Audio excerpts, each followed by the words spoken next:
6 సూత్రాలు ఆనాటి ప్రధాని ఇందిరాగాంధీ ప్రకటించవలసి వచ్చింది.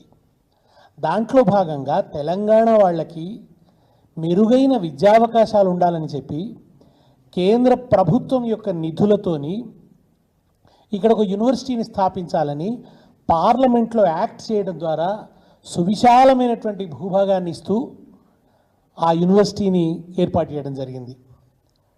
ఆ యూనివర్సిటీ ఏర్పాటైన నాటి నుండి కూడా అది కేవలం విద్యా వికాస కేంద్రంగా మాత్రమే లేదు, అది అనేక ప్రజా ఉద్యమాలకు ప్రాణవాయువును అందించినటువంటి ఒక చైతన్య నిలయంగా ఉంది. అత్యద్భుతమైనటువంటి విద్యార్థుల్ని అది రూపొందించింది. ఒక గొప్ప మేధో కేంద్రంగా విలసిల్లుతున్నది హైదరాబాద్ సెంట్రల్ యూనివర్సిటీ. ఆ యూనివర్సిటీ చాలా గౌరవాన్ని సాధించింది సమాజంలో.